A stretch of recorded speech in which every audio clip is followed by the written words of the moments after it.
Channel आज हम पढ़ने वाले perspective on public administration rational decision making by Herbert Simon part 2। जिसने पार्ट 1 नहीं देखा वो चैनल पर देख सकता है, ऑलरेडी अपलोडेड है। Rational decision making by Herbert Simon. जो रैशनल डिसीजन मेकिंग की जो थ्योरी है जो हार्बर्ट सिमन ने दी है, आज हम इसमें उसके बारे में डिस्कस करेंगे। Nobel prize winning economist Herbert Simon's most celebrated work is administrative behavior. In his book Administrative Behavior, Simon mentioned that decision making is central concern for understanding the organization and its working. जो Herbert सिमन की book है administrative behaviour, उसको Nobel prize मिला है economist field में। और इस book में सिमन मेंशन करते हैं कि जो डिसीजन मेकिंग का जो प्रोसेस है वो सेंट्रल कंसर्न है किसी भी ऑर्गेनाइजेशन के लिए और उसकी वर्किंग के लिए। And in order to understand the organisation need to analyse the human behaviour and its preferences in the whole decision making is a universal process and has contextual relevance। जो ये पूरा process है इस order में जो organisation है उसको किसी ह्यूमन बिहेवियर को एनालाइज करना उसकी फर्स्ट प्रेफरेंस होनी चाहिए, उसके बाद डिसीजन मेकिंग का प्रोसेस देखना चाहिए। In his own words, a theory of administration should be concerned with the process of decision as well as the process of action। जो सिमन है उसने इस बात पर कंसर्न किया है कि जो प्रोसेस ऑफ डिसीजन है उसी के समान प्रोसेस ऑफ एक्शन भी ही है। For Simon administration is the art of getting things done and for that he emphasized on choice which ensure actions। Simmons highlighted that in administrative study, more attention has been given to action than choice।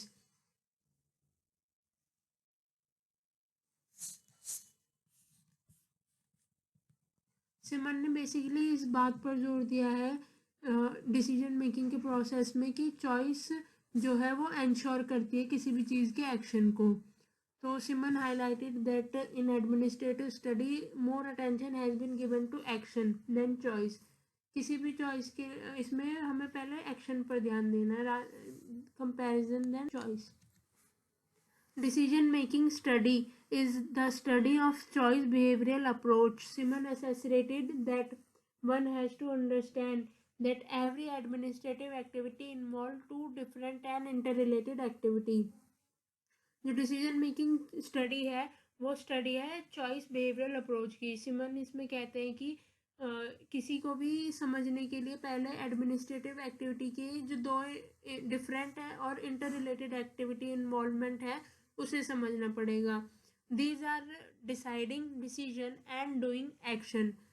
Doing is integrally related to deciding, that is why deciding factor should principles so that it ensure effective action। Simon proposed his model of rational decision making which is based on logical positivism and excluded value judgment, preference and normativity। जिस सिमन ने जो model propose किया है rational decision making पे वो basically वो based है logical positivism thinking पर और एक्सक्लूडेड वैल्यू जजमेंट है, प्रेफरेंस दी गई है, उसमें हर तरह की नॉर्मेटिविटी को बताया गया है। Simon favored that administrative behavior should only take into account those knowledge which is coming from rigorous factual analysis। सिमन ने इस बात पर जोर दिया कि जो एडमिनिस्ट्रेशन बिहेवियर का जो अकाउंट है वो सिर्फ उन्हीं को ही नॉलेज में उन्हीं को ही नॉलेजेबल होगा जो कि फैक्चुअल एनालाइज पर ध्यान देंगे। According to Simon, factual information can be verified and tested।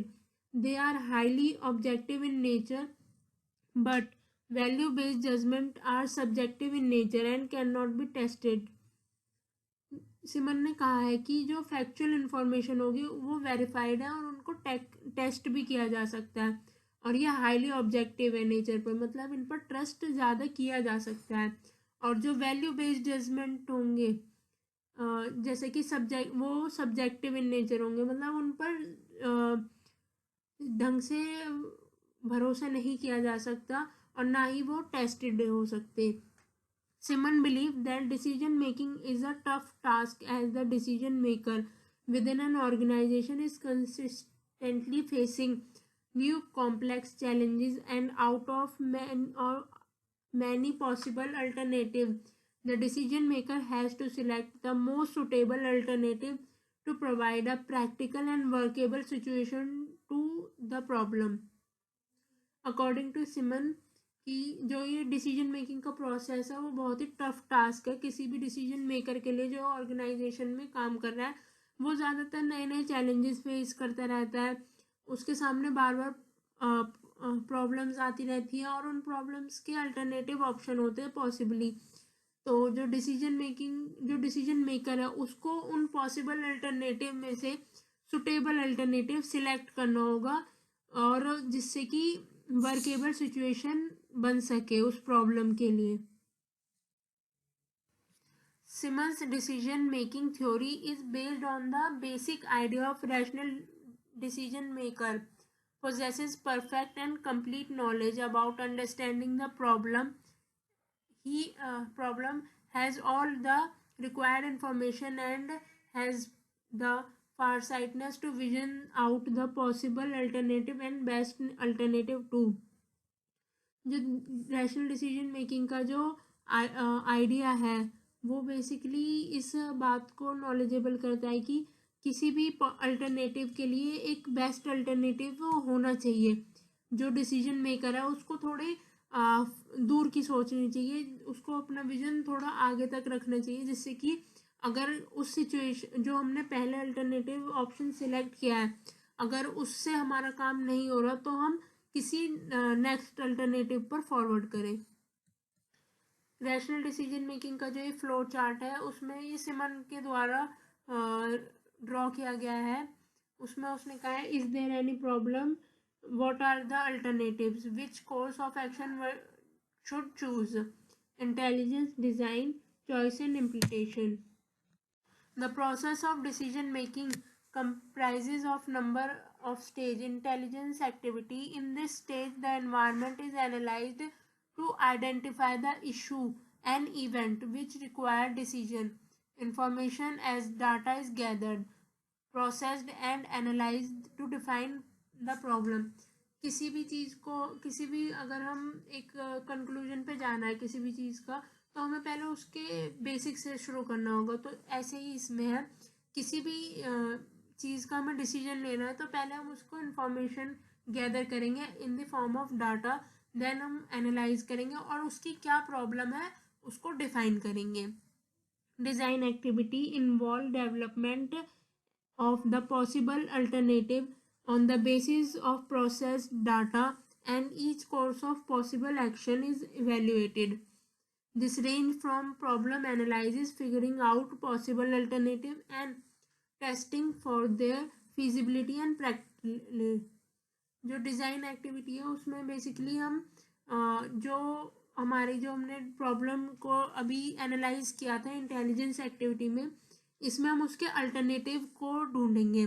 जो ये डाटा हमने गैदर किया है उस पर हम course of possible action evaluate करेंगे कि हमारे लिए कौन सा अल्टरनेटिव बेस्ट होगा। उस प्रॉब्लम को एनालाइज करके सारे पॉसिबल अल्टरनेटिव फिगर आउट करेंगे और उनको टेस्ट करेंगे अल्टरनेटिव को। Choice and implementation stage comprises of selecting the most suitable alternative and that is implemented. Choice and implementation में हम एक बेस्ट अल्टरनेटिव को सिलेक्ट कर लेंगे और उस अल्टरनेटिव को ही उस सिचुएशन पर इम्प्लीमेंट कर देंगे। Review stage involve monitoring the performance of implement course of action and evaluate outcomes. Review stage में हम मॉनिटर करेंगे कि जो हमने कोर्स ऑफ एक्शन चूज किया है उस पर्टिकुलर सिचुएशन के लिए तो उसकी परफॉर्मेंस क्या है और इम्प्लीमेंटेशन को जो हमने उस कोर्स को इम्प्लीमेंटेशन किया है तो उसके आउटकम क्या क्या निकलेंगे उनको हम इवेल्युएट करेंगे। Thanks for watching, like share and subscribe your channel. Thank you.